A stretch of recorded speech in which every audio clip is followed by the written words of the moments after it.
First law of thermodynamics हमने क्या कर लिया, देख लिया है ना। और वहां हमने ये सीख लिया कि इंटरनल एनर्जी बेसिकली होता क्या है। उसके साथ साथ हमने स्टेट फंक्शन और पाथ फंक्शन भी क्या क्या देखा है। अब सिंस हमने इंटरनल एनर्जी क्या कर लिया, देख लिया है, वापस से हम इसे क्या करें, एक बार डिस्कस करें सारे अलग अलग स्टैंडर्ड प्रोसेस के लिए। तो सबसे पहले हमारे पास isochoric process, right, isochoric process. अब हमारे पास लॉ है dq is equal to du plus dw, लेकिन हमें पता है आइसोकोरिक प्रोसेस के लिए वर्क डन कितना होता है, 0। अगर आइसोकोरिक प्रोसेस के लिए वर्क डन ये वाला टर्म 0 हो गया तो du इज इक्वल टू आ गया क्या, dq, du is equal to आ गया dq। अब एक चीज समझना है, अगर प्रोसेस आइसोकोरिक है तो dq को लिखा जाएगा ncv डेल्टा टी। तो जैसे हम वॉल्यूम कांस्टेंट करते हैं dq की वैल्यू क्या आ जाती है, ncv डेल्टा टी, और dq फर्दर किसके इक्वल है, du के। तो यहां से हमारे पास फॉर्मूला निकल के आता है ncv डेल्टा टी। एक चीज समझना है, जो ncv डेल्टा टी वाला फॉर्मूला है वो du का एग्जैक्ट फॉर्मूला नहीं है, डायरेक्ट उसका कोई फॉर्मूला नहीं है, राइट। वो इनडायरेक्टली हमने क्या क्या निकाला है कि भाई जैसे ही वॉल्यूम क्या होता है, कांस्टेंट, मतलब यहां पे cv रखा है इसका मतलब है वॉल्यूम कांस्टेंट है, और जैसे ही वॉल्यूम कांस्टेंट हुआ dq और du क्या हो जाते हैं, बराबर। और ये dq का formula ncv delta T du के लिए भी क्या हो जाता है, एप्लीकेबल। अब मन में डाउट आता है कि लेकिन सर ये फॉर्मूला तो सिर्फ और सिर्फ इसके लिए हुआ, पर वापस से हमें क्या करना है, इसी चीज को ध्यान रखना है कि जो इंटरनल एनर्जी है वो पाथ पे डिपेंड नहीं करता। अगर वो आइसोकोरिक के लिए आया है, इसका मतलब है जितने अलग पाथ हैं, चाहे वो आइसोबारिक हो चाहे कुछ भी, उन सब के लिए क्या होगा, ये एप्लीकेबल होगा। तो यहां पे क्या करना है, ध्यान रखना है, इसके लिए यही इंपॉर्टेंट पॉइंट है कि ये जो हमारे पास आया है ये क्या है, applicable for all types of process. और ये प्रोसेस सारे स्टैंडर्ड, सारे पॉलीट्रॉपिक, नॉन स्टैंडर्ड, सबके लिए एप्लीकेबल है, क्योंकि ये पाथ पे डिपेंड करता ही नहीं है। हमारे पास सीधा सा फॉर्मूला आ गया du is equal to ncv delta T. एक और चीज ध्यान रखना है, du इज इक्वल टू आया है क्या हमारे पास, dq, मतलब दोनों ही क्या है, पॉजिटिव है, राइट। ये पॉजिटिव होगा तो ये भी पॉजिटिव, और ये नेगेटिव होगा तो ये भी नेगेटिव। अब अगर कहीं पे dq पॉजिटिव है तो उसका मतलब क्या हुआ, work done by the system. dq positive, sorry heat की बात करें, dq है, अगर dq पॉजिटिव है उसका मतलब हुआ heat given to the system, और du पॉजिटिव आएगा इसका मतलब है इंटरनल एनर्जी क्या हुआ है, इंक्रीज हुआ है। तो यहां से हम कंक्लूजन निकाल सकते हैं कि जो heat given to the system है, right, heat given to the system, ये पॉजिटिव तो du पॉजिटिव, और du पॉजिटिव कहने का मतलब है इंक्रीज इन इंटरनल एनर्जी, उतनी एनर्जी क्या होगा, इंक्रीज होगा। इसी तरह से अगर ये नेगेटिव होगा तो ये भी क्या होगा, नेगेटिव। अगर dq नेगेटिव है तो dq के नेगेटिव होने का मतलब क्या है, heat released by the system, और du नेगेटिव मतलब डिक्रीज इन इंटरनल एनर्जी। तो जितना हीट ये क्या करेगा, रिलीज करेगा, इंटरनल एनर्जी उतना ही क्या हो जाएगा, डिक्रीज। तो हम यहां पर बोलेंगे heat released by the system is equal to decrease in internal energy, right. जितना हीट क्या करेगा, रिलीज करेगा, उतना ही इंटरनल एनर्जी क्या हो जाएगा, डिक्रीज हो जाएगा। ये कंक्लूजन पहला तो हमने क्या कर लिया, देख लिया किसके लिए, आइसोकोरिक के लिए। सेकंड हम यहां पे क्या कर रहे हैं, देख रहे हैं आइसोबैरिक प्रोसेस। आइसोबैरिक प्रोसेस में प्रेशर क्या है, कांस्टेंट। तो हमने लिखा dq is equal to du plus dw, ये लिख रहे हैं। अब dq, सिंस आइसोबैरिक प्रोसेस है, dq लिखना चाहिए ncp डेल्टा टी, du लिखना चाहिए ncv डेल्टा टी, और dw लिखेंगे क्या, p delta v, right, p delta v। अब यहां पे हम थोड़ा सा क्या कर रहे हैं, रुक रहे हैं, राइट। इसके रुकने के बाद एक दूसरा थोड़ा सा कॉन्सेप्ट देख रहे हैं जिसको जनरली तुमने सीखा हुआ है, पर कैसे आता है वो देख रहे हैं। जैसे हमें पता है कि आइडियल गैस इक्वेशन है क्या, PV is equal to nRT। अगर प्रेशर चेंज हुआ या वॉल्यूम चेंज हुआ तो टेम्परेचर भी चेंज होगा। अब तुमने इसको कई बार ऐसे लिखा होगा, right, P delta V plus V delta P is equal to nRDT, ऐसे करके लिखा हुआ है कि अगर ये सारी वैल्यूज क्या हो जाए, बदले, तो ये और ये बदलेगा तो ये भी बदलेगा, तो इसको लिखोगे P delta V plus V delta P is equal to nRDT। कोई दिक्कत नहीं, यही लिखना है, पर ये आया कैसे वो भी हमें क्या करना है, जानना है, क्योंकि आगे जाके हमें जरूरत पड़ेगी इसके एक्सप्लेनेशन की, और वो जरूरत पड़ेगा अगेन जब हम वेव पढ़ेंगे। तो अगर इस चीज को ध्यान दो तो बहुत सारे छोटे छोटे टॉपिक हैं जो इलास्टिसिटी और यहां के जो आगे जाके कहां काम आएंगे, वेव में। वेव का चैप्टर इसीलिए थोड़ा सा डिफिकल्ट हो जाता है क्योंकि एक तो मैथ्स बहुत ज्यादा है, दूसरा बहुत सारे अलग अलग टॉपिक वहां से क्या करते हैं, कनेक्ट करते हैं। तो ये कैसे आता है वो मैं थोड़ा सा क्या कर दे रहा बता दे रहा। राइट, इधर लिखा है पीवी, इधर लिखा है एनआरटी। इस साइड में मैंने दोनों साइड में लॉग ले लिया, तो ये हम लिखेंगे लॉग पीवी, दूसरे साइड लिखेंगे लॉग एनआरटी, एलएन एनआरटी लिख सकते हैं। अब ये एलएन ए इंटू बी, जिसको लिखा जा सकता है एलएन ए प्लस एलएन बी। इधर पे एन और आर वाले टर्म को एक साथ हम लिख ले रहे हैं, तो एलएन एनआर हो जाएगा प्लस एलएन टी। इसको हम डिफरेंशिएट कर रहे हैं, राइट, इसको डिफरेंशिएट कर रहे हैं। तो ध्यान रखना है 1/x dx का इंटीग्रेशन क्या होता है, ln x। तो ln x का डिफरेंशिएशन क्या होना चाहिए, 1/x dx, राइट। दोनों सिमिलर टाइप के प्रोसेस है। इसका इंटीग्रेशन ln x, तो ln x का डिफरेंशिएशन 1/x dx। तो यहां पे हमने लिखा ऑन डिफरेंशिएटिंग, इसको डिफरेंशिएट करने से यह आ जाएगा dp बाई p, यह आ जाएगा dv बाई v, यह आ जाएगा कांस्टेंट है कितना 0, और यह आ जाएगा dt बाई t। याद आ गया। अब मैं लेफ्ट हैंड साइड pv से मल्टीप्लाई कर रहा हूं और राइट हैंड साइड nrt से मल्टीप्लाई कर, क्योंकि दोनों इक्वल हैं, तो सेम वैल्यू से दोनों साइड मल्टीप्लाई किया जा सकता है। तो लेफ्ट हैंड साइड मल्टीप्लाई कर रहे हैं pv से, ध्यान दो, इससे जब हम pv मल्टीप्लाई करेंगे तो p से p कैंसिल, क्या मिल जाएगा vdp। इसको pv से मल्टीप्लाई करेंगे तो p डेल्टा v, और इसको nrt से मल्टीप्लाई करेंगे तो nr dt। समझ में आया? इस तरह से ये आता है, और ये पता होना चाहिए तुमको कि किस तरह से, राइट। जल्दी जल्दी में तुम शॉर्ट फॉर्म में लिख सकते हो, कोई दिक्कत नहीं है, लेकिन प्रॉपर तरीका तुमको पता होना चाहिए, आगे जाके काम आएगा। तो तरीका क्या होता है, पहले लॉग ले लेते हैं, फिर डिफरेंशिएट करते हैं, और दोनों साइड सिमिलर वैल्यू से क्या कर देते हैं, मल्टीप्लाई कर देते हैं। तो यहां पे हमें पता है कि यार P, right, PV is equal to हम क्या लिख सकते हैं, nRT, और इसको चाहे तो लिख सकते हैं P delta V plus V delta P is equal to nRT। उसी को मैंने जल्दी में इधर से लिख दिया, बार बार सॉल्व नहीं किया, वो मैंने अलग से ही बता दिया है, उसको ध्यान रखना है। अब सिंस हम प्रोसेस कौन सा ले रहे हैं, आइसोबैरिक, प्रेशर में चेंज, और अगर प्रेशर में चेंज नहीं होगा तो ये टर्म कितना, और अगर ये टर्म 0, तो हमें एक चीज मिल गया कि भाई P delta V is equal to nRdt। Equation number 2 इसको पुट कर देंगे यहां पे। तो हमने लिखा फ्रॉम इक्वेशन 1 and 2, यहां पे हमारे पास NCP डेल्टा T, यहां पे हमारे पास NCV डेल्टा T, और P डेल्टा V की जगह पे nRdt। कौन से टर्म्स कैंसिल हो रहे हैं, N डेल्टा T। तो N डेल्टा T वाला पूरा टर्म क्या हो जाएगा, कैंसिल। यहां पे बचा CP, यहां CV, और यहां पे R। तो ये CP is equal to CV plus R, या फिर CP minus CV is equal to R। तो थ्योरेटिकली तो हमने ये समझा ही था कि CP ज्यादा होता है CV से, ऐसा क्यों होता है वो समझ लिया था। यहां पे हमारे पास क्या है, प्रूफ भी है कि भाई CP क्या है, ज्यादा है CV से। रीजन सिंपल है, इनका जो डिफरेंस है वो पॉजिटिव वैल्यू आती है, R जो है वो क्या है, पॉजिटिव, मतलब CP ज्यादा होना चाहिए किससे, CV से। किस नाम से जानते हैं इसे, मेयर्स रिलेशन के नाम से जानते हैं, और ये हमारे लिए इंपॉर्टेंट है, इसको ध्यान रखना है। क्लियर है ये? तो जैसे हम क्या करते हैं, अलग अलग टाइप के प्रोसेस है, कुछ ना कुछ कंक्लूजन मिलता है ना, इसको भी नोट करो। आइसोकोरिक और आइसोबैरिक के बाद तीसरा हम देख रहे हैं आइसोथर्मल, राइट। अब आइसोथर्मल ऐसा प्रोसेस है जिसमें टेम्परेचर कांस्टेंट है, इसका मतलब है टेम्परेचर का चेंज कितना होगा, 0। अब अगर टेम्परेचर का चेंज 0 होगा तो du जो फंक्शन किसका है, टेम्परेचर का, इसका भी चेंज कितना होगा, 0। ये सिर्फ और सिर्फ टेम्परेचर पर डिपेंड करता है। अगर टेम्परेचर चेंज नहीं तो इंटरनल एनर्जी में भी कोई चेंज नहीं होगा। फॉर्मूला हमारे पास dq is equal to du plus dw। अगर ये 0 हो गया तो dq किसके बराबर आ जाएगा, dw के बराबर। दोनों कैसे हैं, पॉजिटिव, दोनों पॉजिटिव है। अगर हीट पॉजिटिव है तो उसका मतलब क्या हुआ, heat given to the system, और वर्क डन पॉजिटिव मतलब work done by the system. तो heat given to the system equal है work done by the system. या तो दोनों क्या होंगे, नेगेटिव।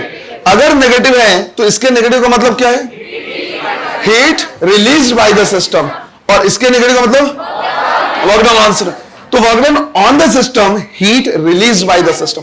तो इसको तुम क्या कर सकते हो, देख सकते हो कि जितना हम क्या कर रहे हैं, हीट दे रहे हैं, सिस्टम उतना वर्क कर दे रहा है, या जितना हम सिस्टम पे वर्क कर रहे हैं उतना ही हीट क्या कर रहा है, रिलीज कर दे रहा है।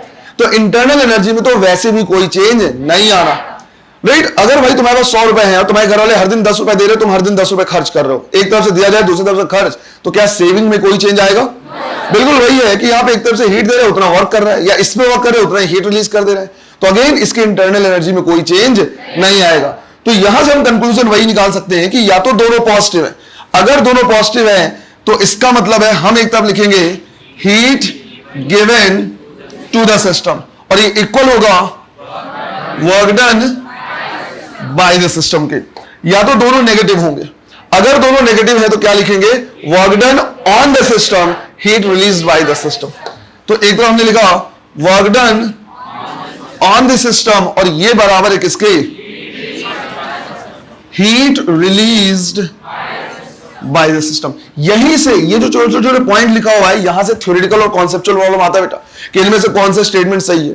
तो ये सारी चीजों को पकड़ कर रखना है, क्योंकि यहां गलत करने के चांसेस ज्यादा हो जाएंगे, न्यूमेरिकल में फिर भी गलत नहीं करोगे। क्लियर है? अच्छा, 14 प्रोसेस हमारे पास एडियाबैटिक, राइट। 14 प्रोसेस हमारे पास एडियाबैटिक। अब एडियाबैटिक प्रोसेस ऐसा है जिसमें हीट कांस्टेंट है। अगर हीट कांस्टेंट है तो dq की वैल्यू क्या होगी, 0। अब फर्स्ट लॉ ऑफ थर्मोडायनामिक्स हम लिख रहे हैं dq is equal to du plus dw। अगर dq 0 हो गया, इसका मतलब है du is equal to minus of dw। दोनों के साइन क्या है, अपोजिट है। अगर वर्क डन पॉजिटिव होगा तो change in internal energy negative, और वर्क डन नेगेटिव मतलब change in internal energy positive, दोनों अपोजिट है, राइट। ऐसा भी कंक्लूजन निकाल सकते हो कि अगर वर्क डन पॉजिटिव है, वर्क डन पॉजिटिव मतलब work done by the system, तो इंटरनल एनर्जी नेगेटिव मतलब इंटरनल एनर्जी डिक्रीज होगा। तो इंटरनल एनर्जी डिक्रीज हुआ, उतना ही वर्क कर दिया सिस्टम ने, या सिस्टम ने जितना वर्क किया उतना ही इंटरनल एनर्जी क्या हो गया, डिक्रीज होगा। इसको हम क्या करते हैं समझते हैं, दो अलग अलग केसेस ले रहे हैं, एक एक्सपेंशन मतलब work done by the system, और एक कंप्रेशन मतलब work done on the system. अब एक चीज समझो, जितने भी थर्मोडायनेमिक्स में या फिजिक्स में सडन प्रोसेस या फास्ट प्रोसेस होते हैं, उसको हम थोड़े टाइम के लिए, कुछ इंस्टेंस के लिए एडियाबैटिक की तरह ट्रीट कर सकते हैं। जो अचानक से होने वाला प्रोसेस है, बहुत सडन या बहुत फास्ट हुआ, राइट। अचानक से एक्सपेंशन हो गया, सडन एक्सपेंशन हुआ, तो कुछ मोमेंट के लिए, कुछ इनिशियल इंस्टेंस के लिए वो अपना हीट एक्सचेंज नहीं कर पाता है सराउंडिंग के लिए।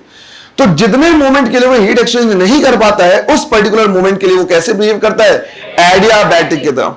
तो अगर कभी क्वेश्चन है और क्वेश्चन में वर्ड लिखा हुआ है सडन एक्सपेंशन या सडन कंप्रेशन, तो वो सडन वर्ड से वो हिंट करना चाहता है कि इस एक्सपेंशन या कंप्रेशन को कैसे ट्रीट करना है, एडियाबैटिक एक्सपेंशन या कंप्रेशन की तरह, राइट। तो यहां पे हम ले रहे हैं, let's say sudden expansion, right. अचानक से एक्सपैंड हो या काफी फास्ट एक्सपेंशन या फास्ट प्रोसेस हो, अगेन ये काम आएगा साउंड वेव में।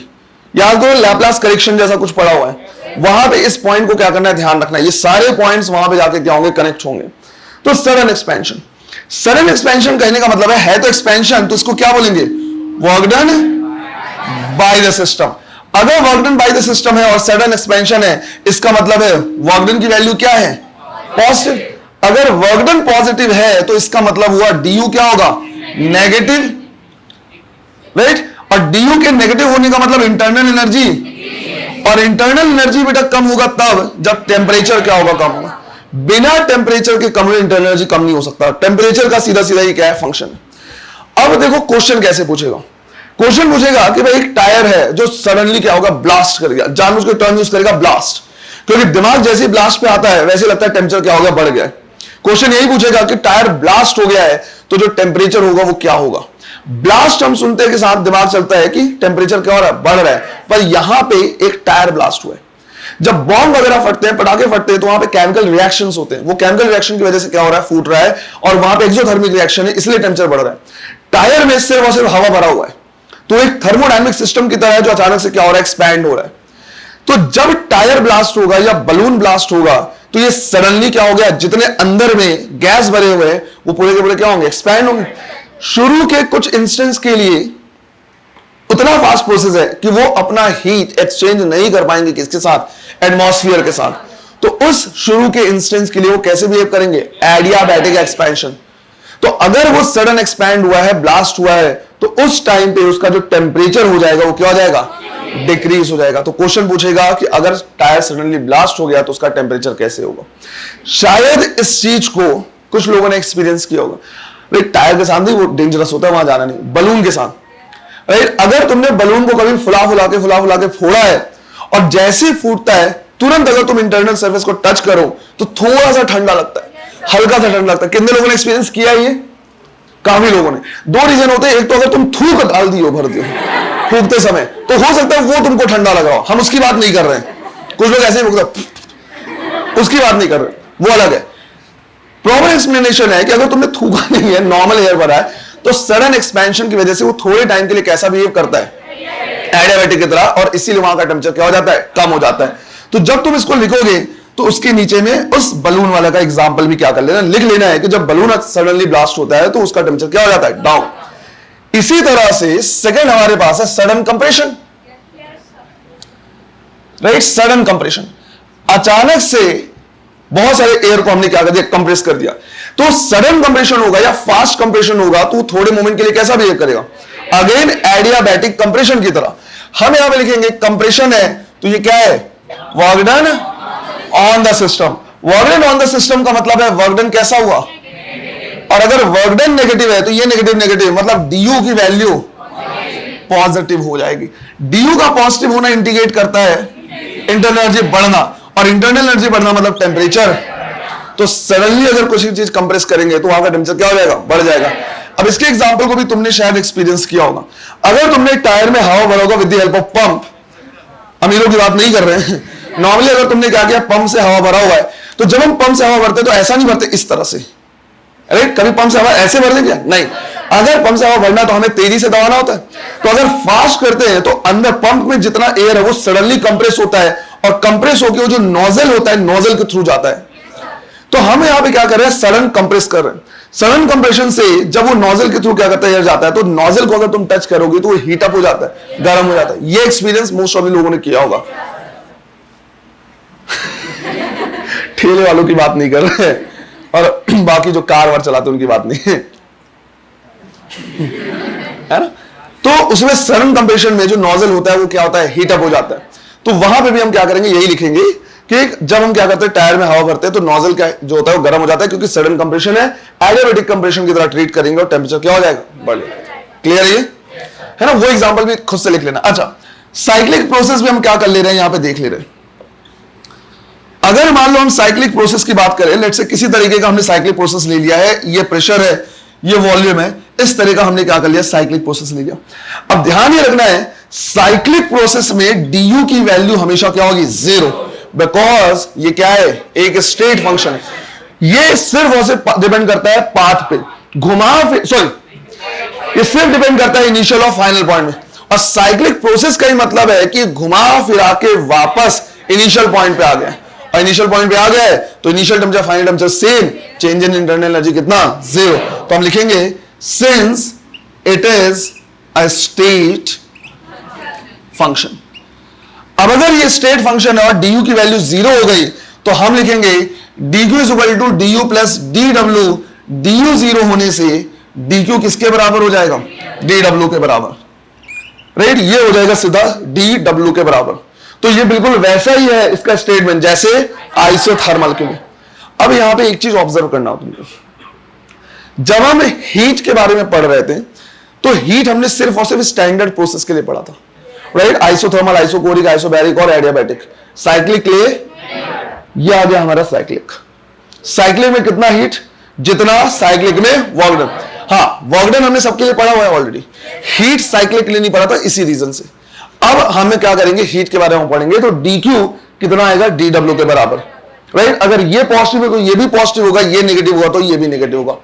दूसरा, 5 प्रोसेस देखें इंक्लूडिंग साइक्लिक, सब में कोई ना कोई वैल्यू जीरो हो रही है accept isobaric.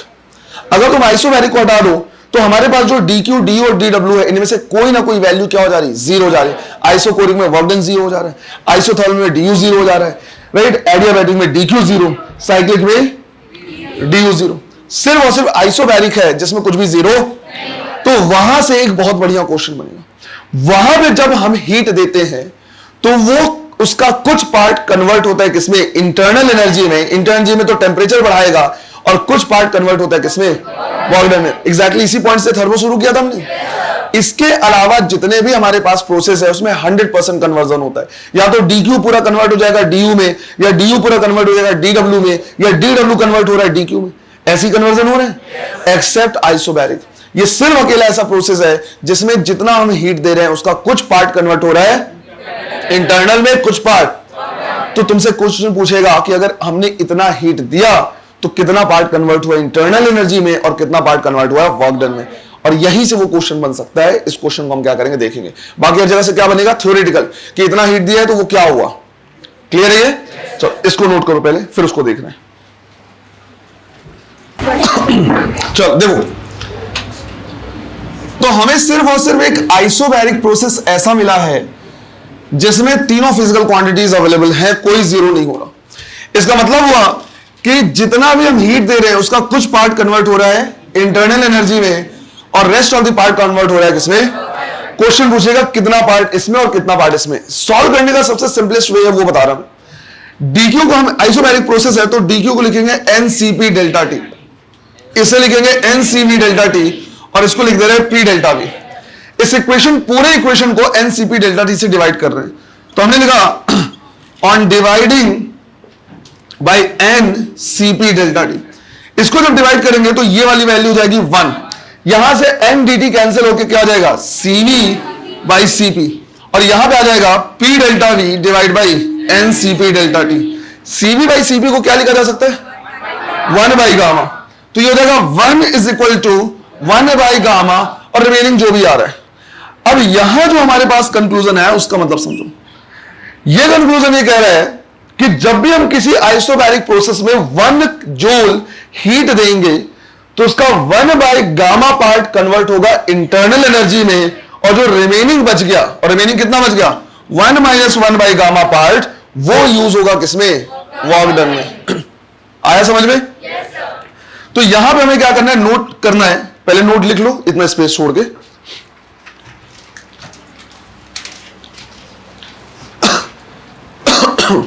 In an isobaric process,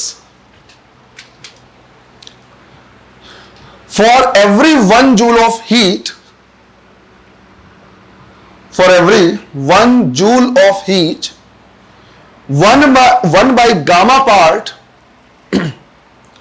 1 by gamma part is used to increase internal energy, is used to increase internal energy, and remaining 1 minus 1 by gamma, bracket में लिख सकते हो, and remaining 1 minus 1 by gamma part is used for work done. Remaining 1 minus 1 by gamma part is used for work done. Right? इसको note करो, फिर question करते हैं इस पे।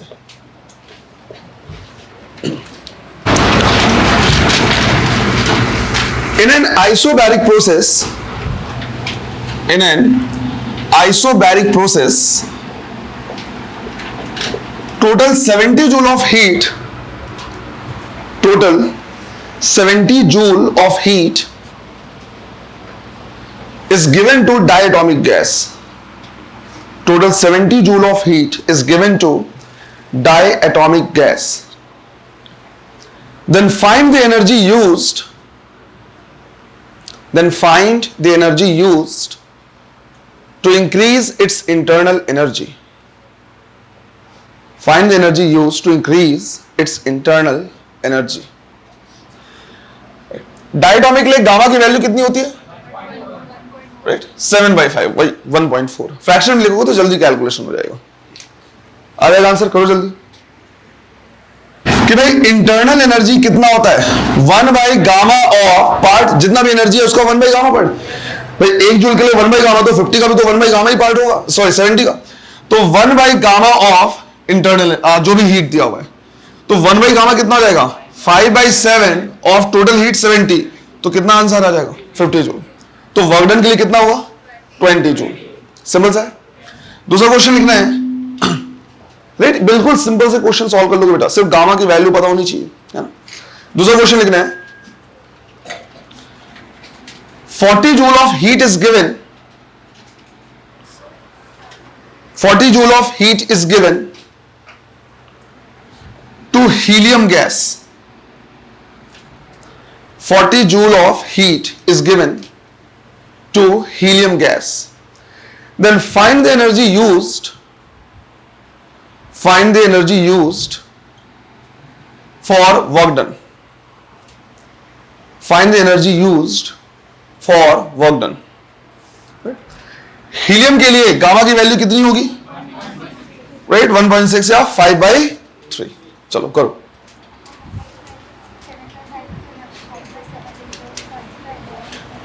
यहां पे गामा 7/5 लिखा है, लेकिन यहां पे 1 गामा लिखना है, तो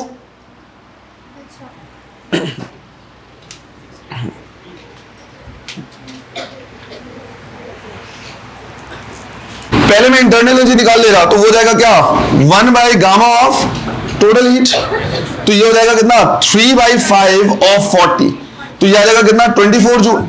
तो अगर वर्क डन देखा जाए तो जितना हीट है उससे क्या कर देंगे, माइनस कर देंगे इंटरनल एनर्जी के चेंज को। बेसिकली चेंज लिखना चाहिए, मैंने बस W, Q और U लिख दिया, चेंज होता है।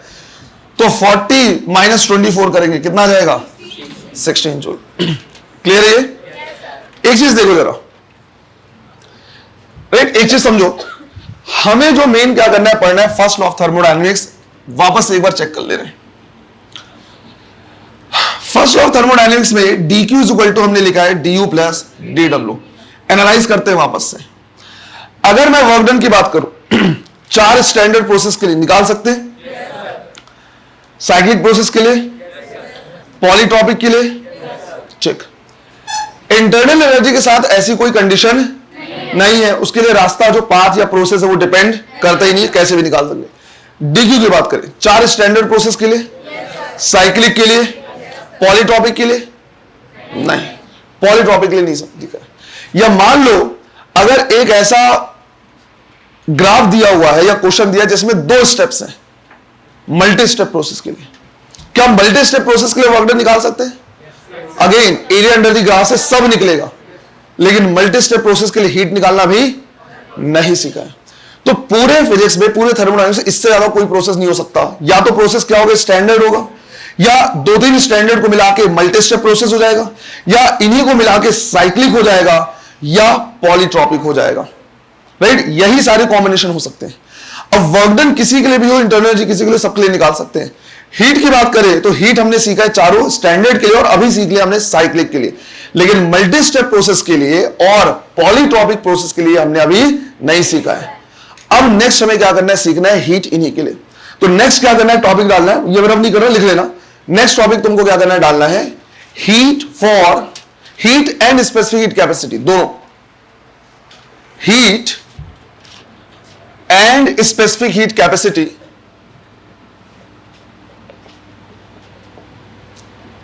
specific heat capacity for multi-step process, multi-step and polytropic process। ये भी हमें क्या करना है, आप सीखना है ना, उसको नोट कर लो जल्दी। मल्टी स्टेप प्रोसेस के लिए ये क्वेश्चन अपने आप में अच्छे क्वेश्चन से ध्यान रखना। ये वो क्वेश्चन है जिसको घर जाके एटलीस्ट 1 या 2 बार तुम्हें खुद से सॉल्व करना पड़ेगा, और ये क्वेश्चन अगर आए तो अच्छे लेवल के क्वेश्चन होंगे। सारे लोग सॉल्व इसको कर पाए जरूरी नहीं है। तो एग्जांपल्स हम क्या कर रहे हैं, समझ रहे हैं, राइट। पहले समझना है, उसके बाद ही नोट करना है। हमने प्रेशर और वॉल्यूम का क्या कर लिया, एग्जाम्पल ले लिया, प्रेशर और वॉल्यूम का ग्राफ ले लिया है, और ये 2 स्टेप का प्रोसेस ले लिया हमने, राइट। 2 स्टेप है इसमें, इनके वैल्यूज हमने यहां पे लिख ली। ये ले लिया P0, V0, 2P0 और 2V0, राइट। ये मान लिया A, ये वाला पॉइंट मान लिया B, और ये वाला पॉइंट हमने कंसिडर कर लिया क्या, C, राइट। 3 है। और हमने बोल दिया कि ये जो हमने गैस लिया हुआ है, हमको बताना पड़ेगा, वो हमने लिया है N moles of diatomic gas. यहां जो हमने क्या किया है, गैस लिया हुआ है, वो लिया है N moles of diatomic gas. अब जब तक मैंने केटीजी नहीं पढ़ा है, सीपी, सीवी और गामा की वैल्यू मैं बता दे रहा, बट एक बार केटीजी पढ़ने के बाद सिर्फ और सिर्फ तुमको बोला जाएगा कि डायटोमिक है, मोनोटोमिक है, या गैस का नाम बता दिया जाएगा। सीपी, सीवी और गामा निकालना खुद भी आना चाहिए। तो एक डायटोमिक गैस के लिए अगर हम सीवी की वैल्यू लिखे तो क्या आएगा? सीवी की वैल्यू 5/2r, सीवी की वैल्यू 7/2r और गामा की वैल्यू 7/5, राइट? ये मैं अभी बता दे रहा, बाद में तुमको ये आना चाहिए। अब मुझे बोला हुआ है कि इस पूरे प्रोसेस के लिए ए से लेके सी तक, कहने को 2 स्टेप का प्रोसेस है, साइक्लिक नहीं है, मल्टी स्टेप प्रोसेस है। अगर मैं इसको रिप्लेस करता किसी एक प्रोसेस से, तो उस प्रोसेस के लिए नेट हीट और उस प्रोसेस के लिए स्पेसिफिक कैपेसिटी क्या होता? ये बिल्कुल वैसे ही है कि यार 2 रेजिस्टेंस लगे हुए, अगर मैं दोनों को हटा के एक तीसरा रेजिस्टेंस लगाना चाहता हूं तो उसका इक्विवेलेंट कितना होता? मतलब इस पूरे प्रोसेस के लिए हीट और स्पेसिफिक हीट कैपेसिटी हमको क्या करना है? फाइंड आउट करना है। तो हमने बोला, राइट, और लेट्स से ये मेथड नंबर 1 है। मेथड नंबर 1 जो है वो हमेशा एप्लीकेबल है, कभी भी उसके लिए कोई कंडीशन नहीं है, वो हमेशा क्या कर सकते हैं? यूज कर सकते हैं। और वो तरीका है कि अगर मुझे डीक्यू निकालना है तो डीयू और डीडब्ल्यू को हम क्या कर दें? ऐड कर दें। यही रीजन है, क्योंकि डीक्यू निकालने के लिए मुझे डीयू भी चाहिए। यही रीजन है कि मल्टी स्टेप प्रोसेस के लिए हमने पहले नहीं पढ़ा है। पहले उतना पढ़ लिया, फिर डीक्यू पढ़ा, फिर डीयू पढ़ा, फिर उसके बाद वापस से डीक्यू पे आ रहे हैं, राइट? इसलिए इस सीक्वेंस को मेंटेन करना पड़ता है। और जो सीक्वेंस जहां पे नहीं समझ में आता है, टीचर्स के लिए पढ़ाना थर्मोडायनेमिक्स थोड़ा सा मुश्किल हो जाता है, या बच्चों के लिए समझना मुश्किल हो जाता है, क्योंकि थर्मो में सीक्वेंस क्या रखा जाए वो बहुत मुश्किल होता है, क्योंकि इंटर रिलेटेड है, घूम रहा है इस तरह से, कहां से शुरू करना है और वापस घूम के वहीं तक आना है, ये ध्यान बहुत जरूरी है। क्लियर है? अब अगर हम क्या करें, यहां पे देखें तो सबसे पहले मुझे निकालना है डीयू, लेकिन डीयू निकालने के लिए क्या चाहिए? टेम्परेचर। तो हमने यहां पे चलो मान लिया, राइट, हमने मान लिया late P0 V0 is equal to nRT0। हमने कंसिडर कर लिया कि जहां पे प्रेशर P0 और वॉल्यूम V0 है, वहां का टेम्परेचर कितना है? T0। हम इनको आपस में वो करते रहेंगे, इंटरचेंज करते रहेंगे। तो पॉइंट ए का जो टेम्परेचर होगा कितना होगा? T0। पॉइंट बी का टेम्परेचर 2T0, क्योंकि प्रेशर क्या कर दे रहे हैं? डबल। तो यहां का टेम्परेचर होना चाहिए डबल, 2T0, और यहां का टेम्परेचर 4T0। प्रेशर भी डबल है, वॉल्यूम भी डबल, तो यहां का टेम्परेचर होना चाहिए 4T0। तो हमने अपने मन से मान लिया T0, 2T0 और 4T0।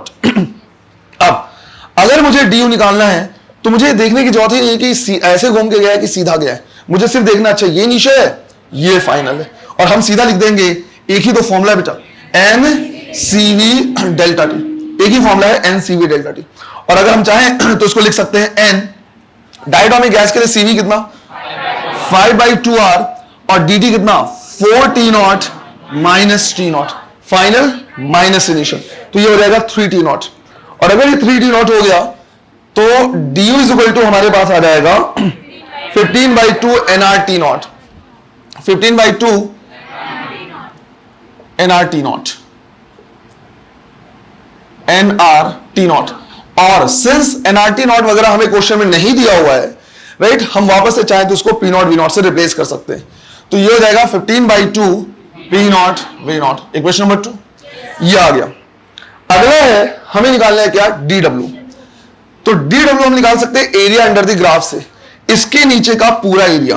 तो लेंथ इनटू ब्रेथ हो जाएगा। ये कितना है? 2P0, और ये कितना है? V0 है। तो 2P0 V0 ये मिल गया हमें तुरंत। अब दोनों मिल गए हैं तो इनकी मदद से, इनकी हेल्प से हम DQ निकाल सकते हैं। DQ इज इक्वल टू हो जाएगा DU प्लस DW। तो 15/2 प्लस 2 P0 V0 कॉमन निकाल दिया, तो इसके लिए DQ आया 19/2 P0 V0। ये हमारा क्या होगा? आंसर होगा इस मल्टी स्टेप प्रोसेस के लिए हीट। समझ में आ रही है? साथ में एक और चीज पूछा है, स्पेसिफिक हीट कैपेसिटी, दिख रहा है? तो हमें वो भी निकालना है, स्पेसिफिक हीट कैपेसिटी। मतलब ये बोल रहा है कि अगर मैं इसको सिंगल किसी स्टेप से क्या करता, रिप्लेस करता, तो उसके लिए स्पेसिफिक कैपेसिटी कितनी होती। तो हम सीधा लिखेंगे कि देखो ऐसा है, DQ इज इक्वल टू हम लिख सकते हैं NC डेल्टा टी, C लिखा हुआ है इस पूरे के लिए जो हमें निकालना है, और उसकी वैल्यू आई हमारे पास 19/2 nRT0। अगेन P0 V0 को रिप्लेस कर दिया हमने। अब NC डेल्टा टी लिखे तो हम लिखेंगे NC, और पूरे स्टेप के लिए डेल्टा टी कितना है? 3T0, T0 से लेके 4T0। तो ये हो गया कितना? 3T0 is equal to 19/2 nRT naught. क्या क्या कैंसिल हो जाएगा? n और T नॉट वाला टर्म कैंसिल, तो यहां से स्पेसिफिक हीट कैपेसिटी आएगा 19/6R। ध्यान रखना, इस तरह के क्वेश्चन आए हुए, right, physics as well as chemistry. तो C की वैल्यू आ गई यहां से कितनी? 19/6R। ये होगा इस पूरे मल्टी स्टेप प्रोसेस के लिए स्पेसिफिक हीट कैपेसिटी। ये हो गया हमारे पास मेथड नंबर 1, जो प्रॉपर तरीका है, जो रिलायबल है और हमेशा ही क्या होगा? एप्लीकेबल होगा।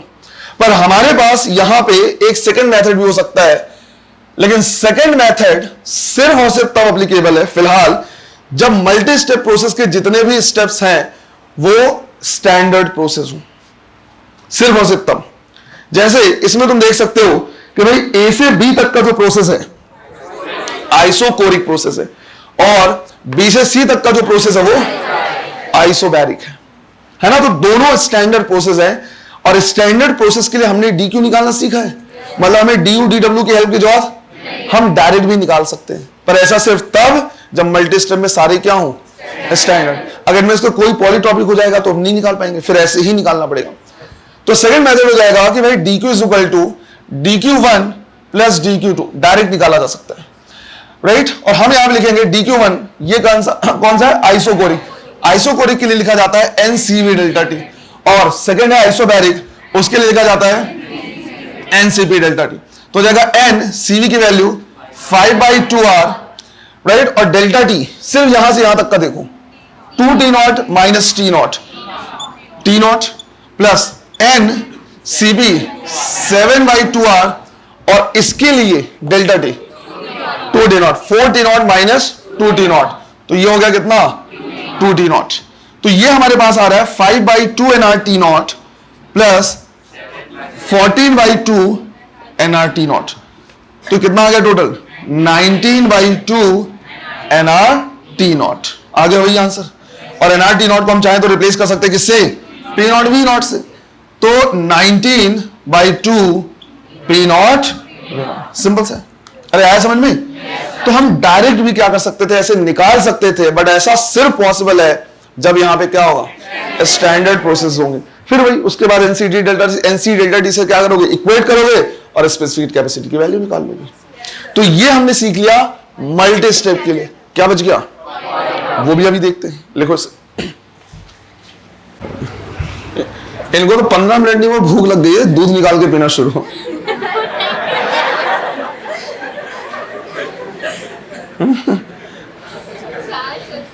अरे वही सब प्रोडक्ट तो डेयरी वाले हैं ना, और क्या। 15 मिनट नहीं हुए, 15 मिनट हो रहा है अभी क्लास ले।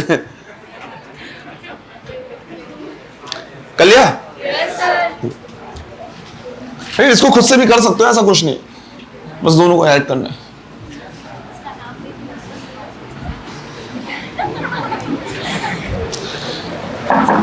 देखो बेटा, सेकेंड एग्जांपल हम ले रहे हैं जिसमें पॉलीट्रॉपिक प्रोसेस है। तो वापस से हमने क्या किया है? प्रेशर और वॉल्यूम का ग्राफ ले लिया है, डायटोमिक गैस ही माना हुआ है, और एक इस तरह का हमने क्या कर दिया है? ग्राफ ले लिया, इस तरह का स्टेप ले लिया। अब ये देख के समझ में आ रहा है, P directly proportional to V मतलब पॉलीट्रॉपिक है, राइट। इस तरह का कोई इक्वेशन हमने नहीं पढ़ा हुआ है डायरेक्ट।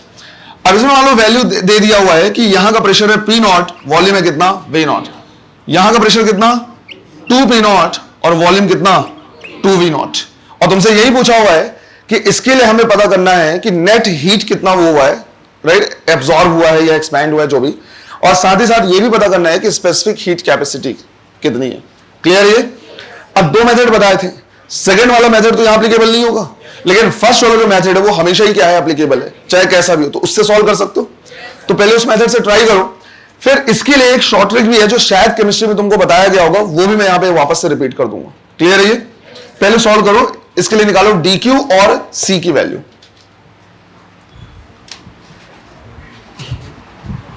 nRT नॉट बोल सकते हैं, राइट। वो तो डिपेंड करेगा कि टेम्परेचर के टर्म में दिया या वॉल्यूम के टर्म में दिया हुआ है ना। और स्पेसिफिक कैपेसिटी 3R, ठीक है, वही कंसीडर करना है, राइट। हमारा जो पहला मेथड है वो हमेशा ही एप्लीकेबल है। यहां पे एक ट्रिक भी है, शॉर्ट ट्रिक भी है, क्या ही शॉर्ट ट्रिक बोले, नॉर्मल सा मेथड ही है, वो भी हम देखेंगे। पर पहले नॉर्मल तरीका जो इसको सॉल्व करने का है वो, और वो तरीका है कि अगर हमें dq निकालना है तो du प्लस dw निकालेंगे, और इसके लिए पहले हमें निकालना होगा du। अब du के लिए हमें टेम्परेचर पता होना चाहिए, तो हमने वही कंसीडर कर लिया कि जहां पे प्रेशर P नॉट है, वॉल्यूम V नॉट है, तो वहां का टेम्परेचर कितना है T नॉट। इसका मतलब हुआ कि इस पॉइंट का टेम्परेचर हमने कंसीडर कर लिया T नॉट। अब यहां पे प्रेशर भी डबल है, वॉल्यूम भी डबल है, तो टेम्परेचर 4 हो जाएगा, तो हो जाएगा 4 T नॉट, राइट। अब du अगर मुझे क्या करना है, लिखना है, तो हम लिखेंगे NCV डेल्टा T। तो ये हो गया NCV डेल्टा T, हो गया N, डायटोमिक है तो 5/2R मल्टीप्लाइड बाई यहां से यहां तक का डेल्टा T कितना 3 T नॉट। तो वापस से इसमें सेम वही आ रहा है, सिमिलर वही आ रहा है, du is equal to 15/2 nRT naught. Equation number 2, right. nRT naught को हम चाहे तो P नॉट V नॉट भी लिख सकते हैं, कोई दिक्कत नहीं। तो इसको हमने P नॉट V नॉट भी क्या कर लिया, कंसिडर कर लिया। फिर dw निकालना है, तो dw area under the graph, ये कैसे स्ट्रक्चर है, ट्रेपेजियम, तो एरिया क्या हो जाएगा, half sum of parallel side, तो ये हो गया P नॉट और ये हो गया 2P नॉट। तो यहां पे हमने लिखा 2P not plus P not multiplied by distance between parallel sides, तो ये V नॉट, तो ये हो गया कितना 3/2 P नॉट V नॉट। दोनों निकाल लिया है, dq इज इक्वल टू लिखेंगे 15/2 plus 3/2 P not V not, 18/2 मतलब 9। तो यहां से dq इज इक्वल टू मिल गया 9 P नॉट V नॉट, या फिर हम चाहें तो 9 nRT नॉट, जिस फॉर्मेट में भी दिया होगा उसके फॉर्मेट में। कायदे से यहां पे तो हमें इस फॉर्मेट में आंसर देना चाहिए, राइट, पर दोनों क्या है, सिमिलर हमने कंसीडर कर लिया, तो ये आंसर हो जाएगा। लेकिन हमें साथ साथ और क्या निकालना है, right, specific heat capacity, right. तो हमें साथ ही साथ ये भी निकालना है कि इसके लिए स्पेसिफिक हीट कैपेसिटी कितना। तो वो सॉल्व करने का तरीका वही है कि dq इज इक्वल टू हमारे पास आ रहा है 9 nRT नॉट, और dq को क्या लिख सकते हैं, NC delta T is equal to 9 nRT naught. यहां से n से n कैंसिल, डेल्टा T की वैल्यू कितनी 3 T naught is equal to 9 nRT naught, T naught से T नॉट कैंसिल, और C की वैल्यू आ जाएगी कितनी 3R। क्लियर है ये? तो अब चाहे dq du dw standard polytropic multi step cyclic किसी के लिए भी पूछ ले, सबके लिए हम क्या कर सकते हैं, निकाल सकते हैं। इस पर्टिकुलर क्वेश्चन को सॉल्व करने का एक और तरीका है, बट उस तरीके के लिए भी दिमाग होना चाहिए, प्रॉपर दिमाग लगाना पड़ेगा, तभी तुम क्या कर पाओगे, निकाल पाओगे। तो वो तरीका भी क्या करते हैं, देखते हैं, जल्दी आंसर आ जाएगा, ठीक है। पहले इसको नोट करो, तो और जल्दी सॉल्व कर सकते हैं। बट अगेन सबके लिए कंडीशन है, वो सिर्फ किसके लिए एप्लीकेबल है, सिंगल स्टेप के लिए। तो सिंगल स्टेप को हम क्या कर सकते हैं, और जल्दी सॉल्व कर सकते हैं। ये रब कर रहा बेटा मैं,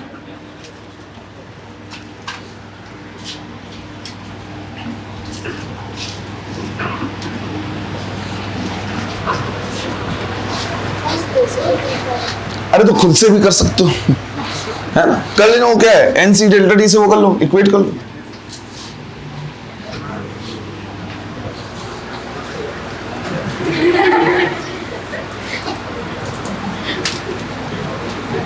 वो जब तक उस C इक्वल टू 3R लिख के ब्रैकेट नहीं बना लिया, तब तक नहीं बोला कि यहां से रब कर दो।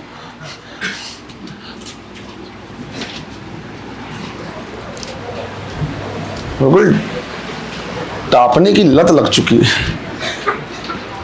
अगले टीपू सुल्तान तुम ही हो। देखो अब जो हम क्या कर रहे हैं, बात कर रहे हैं, वो सिर्फ और सिर्फ सिंगल स्टेप प्रोसेस के लिए। जब भी हम क्या करते हैं, किसी भी टाइप के प्रोसेस को P और V के टर्म में रिप्रेजेंट करते हैं, तो उसके लिए जो इक्वेशन लिखते हैं वो लिखते हैं प्रोसेस इक्वेशन। क्या हो गया उसको, गाड़ी की चाबी उसको भी लेके जाओ साथ में, इसने इतने चाबी लग रख रहे, बिल्कुल ऐसे निकाल रहे हो हैग्रिड के जैसे।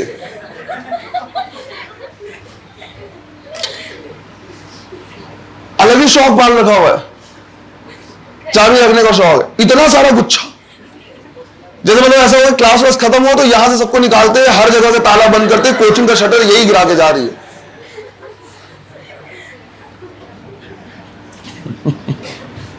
देखो अगर किसी को हम क्या करें, प्रेशर और वॉल्यूम के टर्म में रिप्रेजेंट करते हैं, उसको बोलते हैं प्रोसेस इक्वेशन।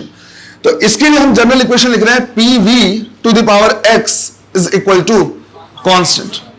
इस तरह से हम इसको क्या करते हैं, रिप्रेजेंट करते हैं, राइट। एग्जांपल है कि अगर यहां पे x की वैल्यू 1 रख दिया हमने, तो प्रोसेस कौन सा कहला जाएगा, प्रोसेस कौन सा कहला जाएगा, आइसोथर्मल, राइट। x की जगह में गामा रख दिया, प्रोसेस कहला जाएगा एडियाबैटिक। x की जगह पे 0 रख दिया,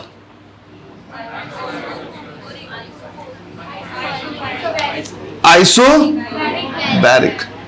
इस तरह से अलग अलग टाइप की वैल्यूज होती है। 0 रखोगे तो V1 हो जाएगा, तो P कांस्टेंट, आइसोबैरिक, इस तरह से अलग अलग होता है। अब अगर किसी के लिए इस तरह का इक्वेशन दिया हुआ है, तो इसके लिए specific heat capacity C is equal to, हम सीधा लिख सकते हैं CV plus R divide by 1 minus x. इस तरह का फॉर्मूला जनरली केमिस्ट्री में तुम लोगों को लिखा दिया जाता है, लिखवाया हुआ है, आइडिया ही नहीं है, लिखा भी है कि नहीं लिखा ये भी श्योर नहीं है, कोई दिक्कत नहीं, राइट। इस तरह का प्रोसेस जनरली बता दिया जाता है। या इसी को चाहे तो हम थोड़ा सा और मॉडिफाई कर सकते हैं, since Cp by Cv equal to क्या होता है, गामा, तो Cp की वैल्यू क्या हो जाएगी, गामा Cv। और हमें यह भी पता है Cp minus Cv equal to, तो यहां पे gamma Cv minus Cv equal to R, Cv common निकलेगा, तो ब्रैकेट में क्या बचा, तो Cv equal to R divide by gamma minus 1, ऐसे भी लिख सकते हैं। तो हम चाहें तो इसी को लिख सकते हैं कि C is equal to R divide by gamma minus 1 plus R divide by 1 minus x. ये भी हमारे लिए क्या हो सकता है, एक फॉर्मूला, मतलब हो सकता है, यूजफुल हो सकता है, जिससे हम तुरंत क्या कर सकते हैं, C की वैल्यू निकाल सकते हैं। लेकिन ये सिर्फ और सिर्फ सिंगल स्टेप प्रोसेस के लिए एप्लीकेबल है। अब हमारे पास जो अभी कैसा भी प्रोसेस हो, स्टैंडर्ड हो, पॉलीटॉपिक, सबके लिए। अब हमने अभी ये क्या किया था, एग्जाम्पल देखा हुआ था, उसी एग्जाम्पल को इससे सॉल्व करके देखते हैं, तुरंत आंसर आ जाएगा। बट अगेन मैंने तुमको बोला कि इसको भी यूज करने के लिए क्या चाहिए, दिमाग चाहिए। तो ये इस तरह का प्रोसेस दिया हुआ था, वैल्यू गिवन थे P नॉट V नॉट, ये सारी चीजें।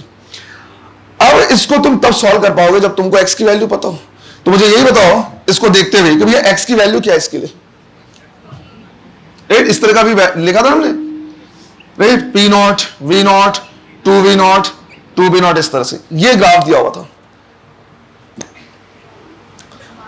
अरे C की वैल्यू तो तब निकाल पाओगे जब x पता हो। इस ग्राफ को देखते हैं, x की वैल्यू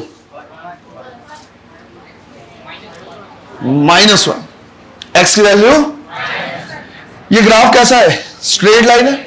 अगर ये ग्राफ स्ट्रेट लाइन है, इसका मतलब है तुम लिख सकते हो P डायरेक्टली प्रोपोर्शनल टू, या फिर P is equal to KV, जहां पे K क्या है, कांस्टेंट। अब अगर V इधर आएगा तो क्या हो जाएगा, PV to the power -1 is equal to constant. समझ में आया? तो मैंने बोला ना, इसके लिए भी दिमाग लगाना पड़ेगा, शॉर्ट ट्रिक के लिए भी, अगर तुमको याद रखना। अदरवाइज वो बिल्कुल एवरग्रीन फॉर्मूला है जिससे तुम सॉल्व कर सकते हो। तो तुम्हें समझ में आ गया कि x की वैल्यू कितनी आ रही है, -1। अब बस निकाल लेंगे यहां से C। हम लिखेंगे C is equal to CV। हमने कौन सा गैस लिया था, डायटोमिक, राइट, हमने लिया था डायटोमिक गैस। डायटोमिक के लिए CV की value 5/2R plus R divide by 1 minus x, right, आ रहा है क्लास, वहीं आ रहा है, R divide by 1 minus x. तो लिखोगे 1 माइनस -1, तो R/2 हो गया। तो 5R/2 plus R/2 6R/2, 6R/2 मतलब खत्म, सीधा आ गया 3R। और अगर हीट निकालना है तो NC डेल्टा T लिख दो, तो N multiplied by C multiplied by delta T। Delta T यहां से यहां तक ले लो, 3T नॉट आया। उसमें पहले DQ निकाल लेते, DQ से वो निकाल लेते, C निकाल लेते। यहां पे पहले C निकाल लिया, फॉर्मूला में पता है, उससे हम DQ निकाल सकते। जैसा समझ में आया वैसा निकाल सकते। तो मतलब ये हुआ कि फर्स्ट लॉ ऑफ थर्मोडायनेमिक्स से 3 चीजें हैं। अब वो कैसा भी प्रोसेस दे दे दुनिया जहान का, मल्टी स्टेप दे, पॉलीट्रॉपिक दे, साइक्लिक दे, स्टैंडर्ड दे, किसी भी टाइप का कॉम्बिनेशन दे दे, ये तीनों ही चीजें हमें निकालना आना चाहिए। और अगर ये तीनों चीजें निकालना आ गया तो फर्स्ट लॉ ऑफ थर्मोडायनेमिक्स कुछ नहीं, चाहे फिजिक्स का क्वेश्चन हो, चाहे केमिस्ट्री क्वेश्चन हो, वाइड रेंजेस सॉल्व कर सकते हो। और mostly questions first law of thermodynamics से आते हैं। क्लियर ये, राइट? 15 मिनट में तुम ब्रेक ले सकते हो, अपने हाथ पैर जो भी ढीले ढीले करने वो कर लो। उसके बाद में कुछ न्यूमेरिकल्स करेंगे, क्योंकि होता क्या है, कई बार तुम P नॉट V नॉट कर जा रहे हो, एक्चुअल न्यूमेरिकल वैल्यू देते तो बस खत्म होती नहीं कहानी। तो कुछ न्यूमेरिकल क्वेश्चन भी करेंगे और फिर प्रोसीड करेंगे किधर, सेकंड लॉ थर्मोडायनेमिक्स। क्लियर ये? 3-5 हो रहा है, 3-20, सॉरी 4-5 हो रहा है, 4-20 तक मिलो, ठीक है? चलो, थैंक यू।